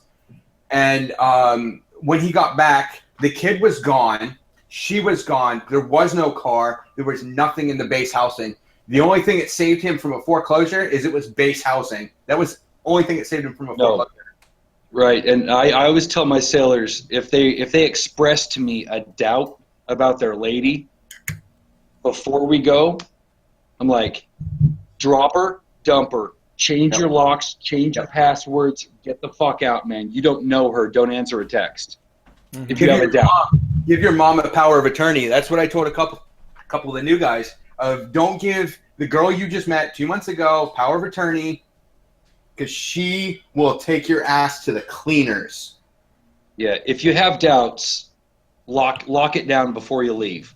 Yeah. I mean, leaving is an act of faith, and the fact that guys leave without cutting her off, that says something. Just asking for fucking trouble. Yeah. Okay, I got one last question. Before I do, I guess I want to give, because I didn't look to see if Prim, Anna, or Hannah had anything they wanted to add before I move on to the last question that I have for you guys. Just been listening to everything. Nothing really to add. It's so sort of, far. you know what? I wanted to add something that someone told me today. I was talking to my girl, and she was talking about how there is a town or a town close to a military base in Canada where there's a lot of infidelity that goes on there, and it's so bad that there's like this, I guess the women there, they put a box of Tide out in front of their door to let people know that their husband is away, like he's out doing he's not home. Like he's a stain? Like what the fuck is with the Tide? I don't know. Like I said, the tide is out, so I don't know if that's maybe it's related to the water tide or something, or the whatever. But it's basically they're letting people know it's a secret message, not so secret, that lets other men know that this woman's husband is not home. So if it's her way of saying her legs are open for business. Yeah, exactly. Slutvertising. Yep. I've seen advertising. dating sites where they're like, hey, just not looking for anything serious, husband on deployment, just want to fuck. Yeah. Yep. Yeah, that happens a lot. So, but my last question is also related to women now. So we have recently seen a lot of discussion around things like, should women be added to the draft? More women soldiers are joining the military. Do you guys have any experience working with women in the military, and what was that like? Yeah. Okay, I'm going to start with Old Navy. Did you say yes? Like I said, I've done 20 years in the Navy. Uh-huh. I've worked with, alongside, and I've worked for a lot of women. And it's absolutely a meritocracy. Absolutely. The way that you make chief is still kind of a mystery to me because I've worked for some serious douche nozzles. Like if the Navy was gonna get an enema, that's where they'd put the hose, right? But I've worked with guys like that too, so fuck it, right? Right. One of the things that I am most proud of my naval service is the very, very fine Americans that I served with. And many of those are women. Some of my best friends from the Navy are women. And it really is a meritocracy. Right. I imagine that they actually respect the fact that it is a meritocracy, and everything that you feel for them is something that they earned. Right. Right. But at the same time, everybody within their capacity. Sure. I work with Stan Maria. She was like 4 foot shit. Tiny little thing. And all of us corn-fed motherfuckers would be like, oh, you just throw the toolbox on your shoulder and walk out there, right? Mm-hmm. This girl damn well knew how to fix an airplane. She was reliable. She was hardworking. She was talented. So what did you do? You bought her a cart. You didn't think less of her because she couldn't throw a toolbox on her shoulder and hump it all the way out to the flight line.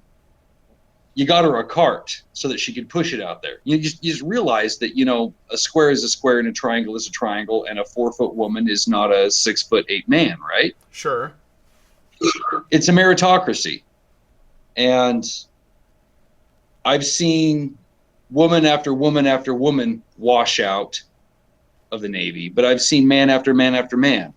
There are far fewer women in the Navy, and that's my experience. Although I did 3 months in Iwakuni where I wrestled with a female Marine in the volleyball pits, and that bitch was on time. It was about all I could do not to get her frickin' off of me. But no, she knew what she was doing. It was hard. She was tough. I liked her. She was where she needed to be. Nice. That's cool. But it's really apparent, both with males and females, that if they're there, they need to be there. And if they're on their way out, well, there's a reason for that. There's more males than females in the military. It takes a type. But the women who get into the military and make it, they're making it because they earned it. That really is a meritocracy. And some of my very best shipmates are female.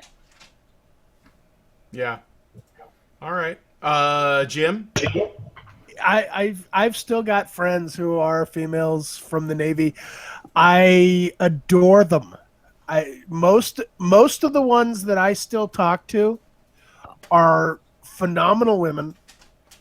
I would put them up against any other female on this planet, and I would say that they would boot their asses real quick.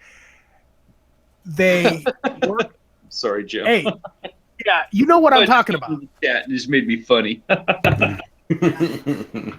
But they worked their asses off.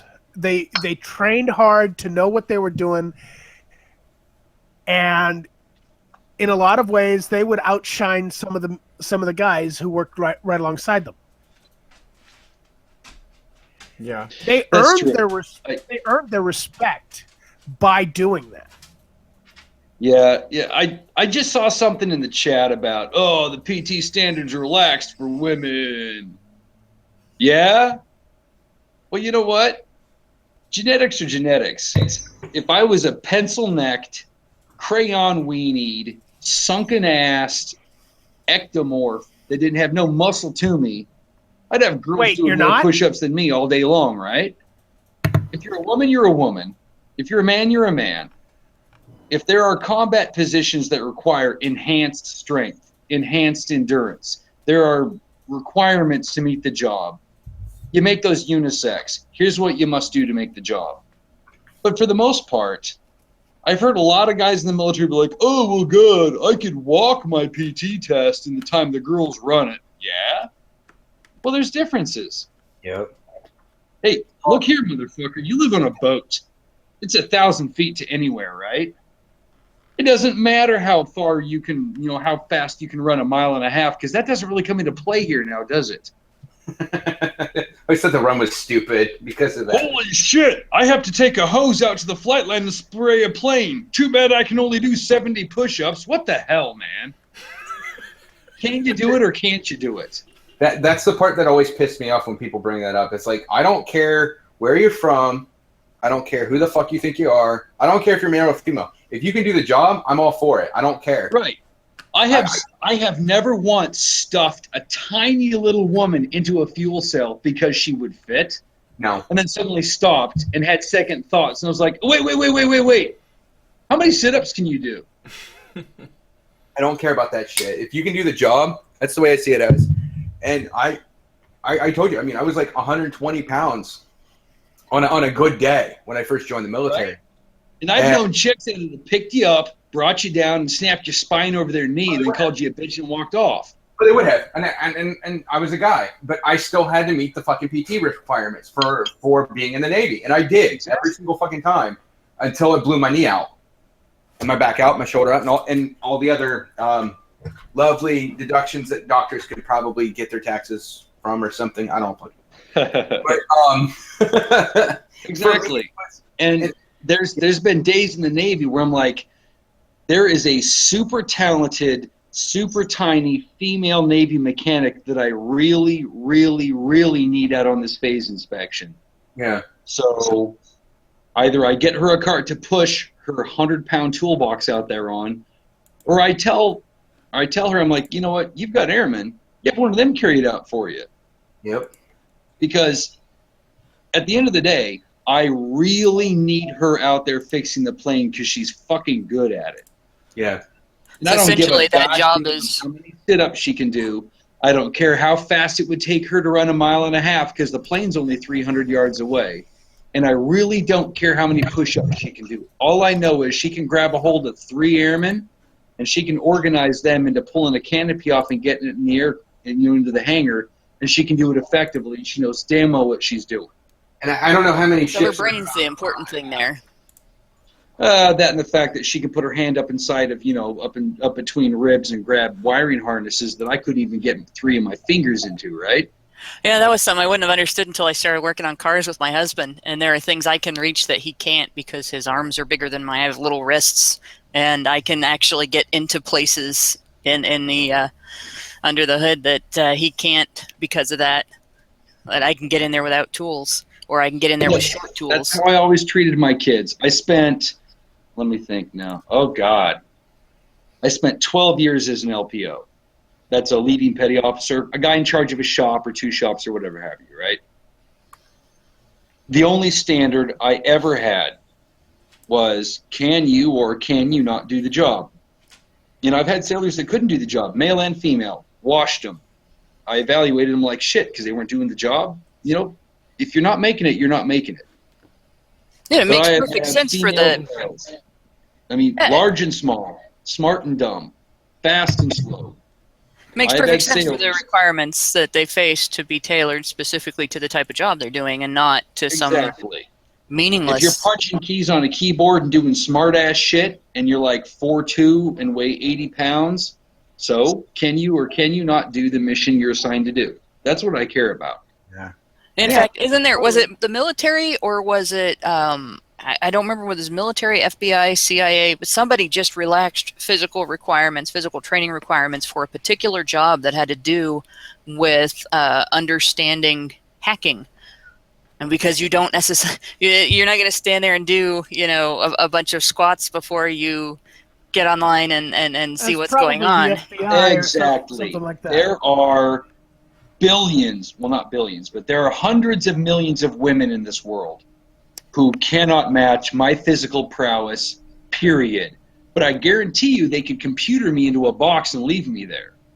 I believe that every single job, every single mission required of every single designation should have its requirements. Infantry is not InfoWars, Well, it's pointless to have somebody be like an expert in combat exercises if all they're going to be doing is repairing airplanes or being a computer analyst, right? Exactly. If you want to be special forces, man or woman, the bar need be high. If you want to be a computer technician, man or woman, your skill in that area need be high. You want to be an aircraft mechanic? man or woman, your ability to do that need be high. Throw the wheat up in the air, let the chaff blow off, let the wheat hit your hands. You know what I'm talking about? Yep. Yeah, totally. Okay. My because the ship I was on was a small ship. Basically, we had 300 crew if we weren't taking on Marines. When we took on Marines, we had 600 people on this small ship. So Jim's depiction of what a deployment was very true. We had no female enlisted crew. All of our females were officers. And we had shitbird officers as well as we had shitbird of male and female, of both officers and enlisted. We had 2 officers who decided that they wanted to have more romantic encounters with their enlisted personnel. No, I can't stand that shit. No, I can never understand that shit. I can't stand it either. But we had one that basically was how Old Navy described it. She was basically 4 foot nothing on a good day. And basically she needed a step stool to see out the bridge. And honestly, we in my job, we taught her everything because she wanted to fucking learn. It wasn't that she was arrogant, she wanted to learn.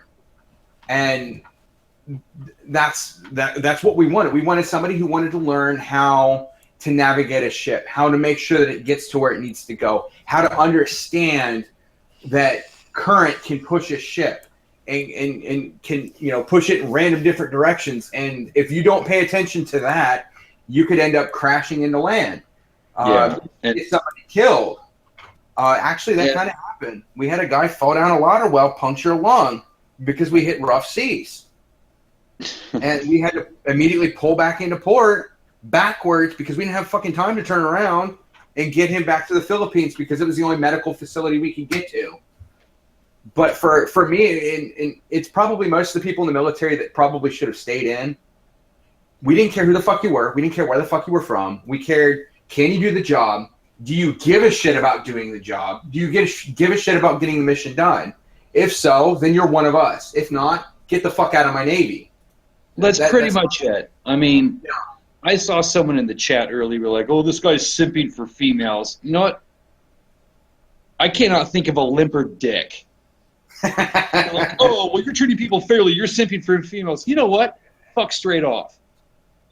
The military was great. That was awesome. I really enjoyed the military because I had the ability.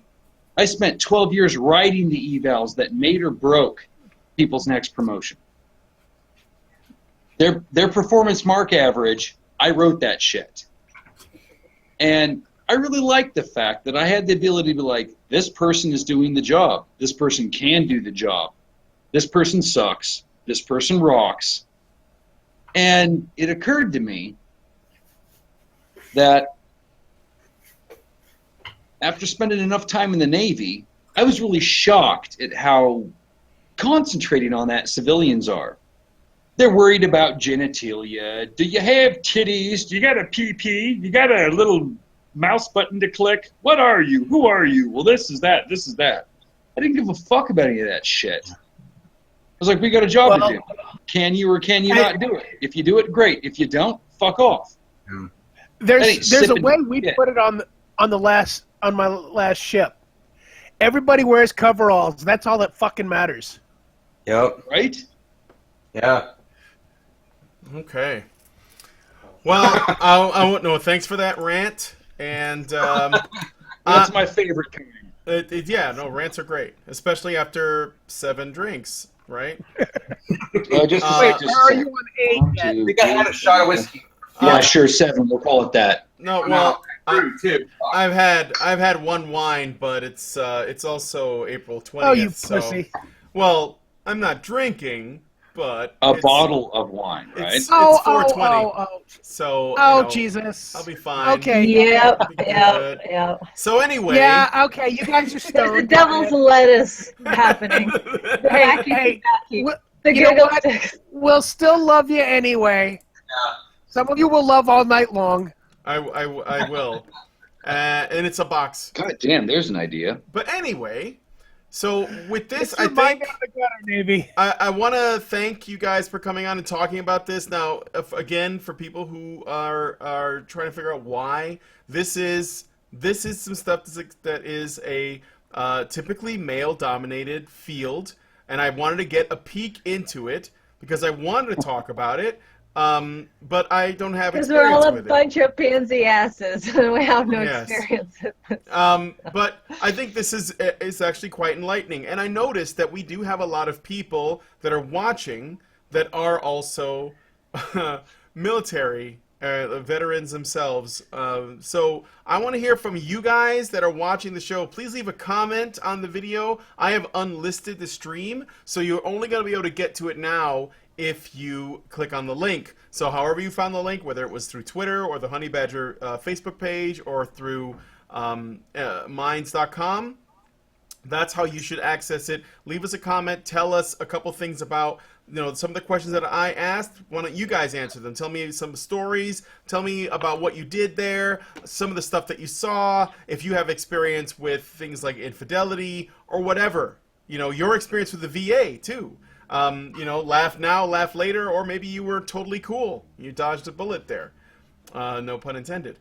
So let us know what you think. I'm going to go into the after show now, where I'm going to have the patrons come in and they can talk to the vets some more. And I want to also thank very much Anna, Hannah, and Prim Reaper for coming on with me. Thank you guys. It's always great to have you ladies on. And I want to thank our guests, Jim, Old Navy, and Thomas Delaney. Thank you guys for coming on. Don't thank me yet. Yeah. What? It is a pleasure. It's kind of interesting being on the other side. It is, isn't it? I've been on the other side. It's kind of fun. Tales from the Infrared will come back eventually. Oh yeah, looking forward to it. Okay, so I guess we're gonna take off now. Thanks for joining us on the Pussycat Cast. Again, we're only here. I know it's probably weird that we're on Karen's channel. Well, that's because there was some strange YouTube shenanigans where we had a strike, a community strike, that was levied against us, and for a little while, YouTube was trying to take away our ability to stream. Supposedly it had something to do with the Polecat cast we did. At first, Allison thought it had something to do with the title, which, if you don't know, the title of the last Polecat was, "Is it okay to punch a commie?" But that was not us advocating punching communists. It was just us doing a play on the reverse, which was talked about Punching a Nazi. Punching Nazis, exactly. And I'm just like, well, I mean, if it's okay to punch Nazis, could it be okay to punch commies? But that's not why we got in trouble. Supposedly it was spam. There was no evidence of that. There's nothing that we did that would justify that, and yet YouTube took us down for a little while. But they did allow us to, they sort of renewed our ability to do streams, but we already had this one set up on Karen's channel, because Karen gave me access to her channel, so I can set this up. So we should be back on HBR, maybe, but Allison is really thinking this over about whether or not we're going to continue to use this platform in the way that we do, since YouTube seems to have the power to take away our ability to do this stuff whenever they feel like it. So, with that said, thanks again for joining us on the Pussycat Cast, and we will talk to you guys